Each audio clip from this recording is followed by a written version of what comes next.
Hey guys, so today is October 19th at the time of shooting this video, so that means today was the Pixel 6 and 6 Pro launch date. So I'm actually expecting to get the Pixel 6 Pro tomorrow, hands-on, and being able to start testing it out and everything as I'm part of Team Pixel. So that is a gift from Google. They send that stuff out to me. But today I watched the launch and kind of was live tweeting through the launch today. So I wanted to give you kind of the top features that I was excited about and what I think, I definitely want to test out and that I want to share with you guys as I do my reviews going forward. So they did confirm, I think one of the big things was the price with this, and they did confirm the pricing. For the Pixel 6, that's going to start at $599 US. And for the Pixel 6 Pro, that's going to start at $899 US. So a lot of the stuff that I typically get excited about with these smartphones, and I think a lot of people do now as these phones are kind of replacing cameras and getting better and better every year, is I like some of these features, for video and for photo taking and all that kind of stuff. So the first feature that really excited me is this magic eraser tool. So for photos, you can literally, if there's something in the background that you don't want there, you can circle it and it'll kind of crop it out of the photo for you. It kind of uses its machine learning and the algorithm and stuff. Their AI basically erases that and replaces it, and it kind of looks like nothing was there in the first place. So I thought that's pretty cool. They did have a little disclaimer on there, that said it may not work with all images for removal and stuff, which makes sense. I can kind of see there's a lot of different AI out there right now that people even use for thumbnails and stuff where sometimes it does a great job, it'll crop me out and remove the background, and other times, depending, it has a harder time of things, maybe it can't differentiate the background quite as well and stuff. So but that is pretty cool. They showed some examples, and I think that's a pretty neat feature. And if someone's in the background, someone walks into your photo, maybe you can just delete that now. So that's pretty awesome. The other thing, this other feature is called Face Unblur. So it's pretty cool. Google does a great job. Their engineers and everybody does a good job usually of explaining kind of what's going on with these features and stuff. So they said there's basically 4 different algorithms and tools that are kind of combining with this. And then they're using the 2 different cameras. They're basically, one camera is taking one shot and your secondary camera is making sure it's getting a good shot to basically get a clear facial picture.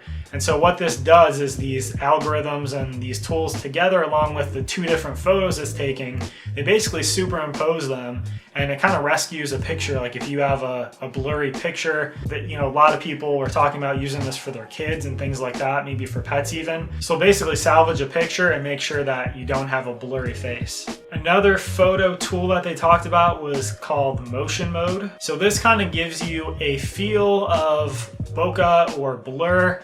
They used an example of a guy riding on like a bicycle, like a cyclist, and it showed kind of how you could artificially blur the background further to make it look like he's in motion, or like a train behind you, accentuating that and having that. So think of like cars and things like that as well. Water. The cool thing is this can also give like a long exposure feel. So for water and for waterfalls and things like that, typically you would have to have a camera, you would have to have a right amount of lighting, you would have to do a long exposure shot, having the tripod and everything keeping your camera very still. But this is pretty neat. You can basically take that picture and then you kind of select the area that you want to blur, and then they say that their AI can kind of detect, say, that waterfall, and it'll make it looking, silky smooth, kind of that smoky effect to the water. And then lastly, for kind of the photo and video, is they had this real tone they talked about. So, they mentioned how typically for different skin colors and for, darker skin tones in the past, it's been hard to accurately represent that, and cameras and everything were always biased probably towards lighter skin.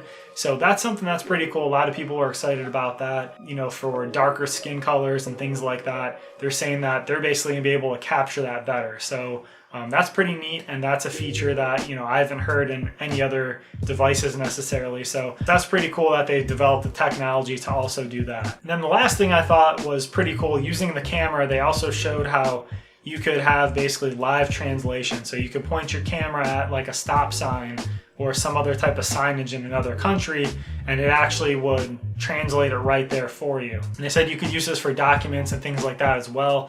So that's pretty neat. That would definitely be really cool for travel. And there's a lot of other voice translation stuff as well that it'll do, but I thought that was pretty neat also using the camera, and that was pretty groundbreaking stuff.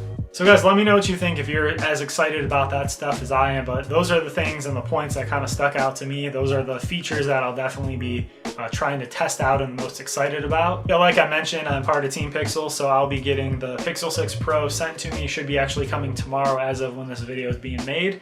So I'll be doing a full review, so definitely subscribe if you want to see that. I have a bunch of other Pixel content on this channel as well, and upcoming Pixel content from other phones and other comparisons. I want to compare a few of the budget ones on the A series over to the iPhone SE 2020 as well. So definitely make sure you hit the like button if you found this video helpful. Subscribe so you don't miss that stuff. And I'll see you guys on the next one.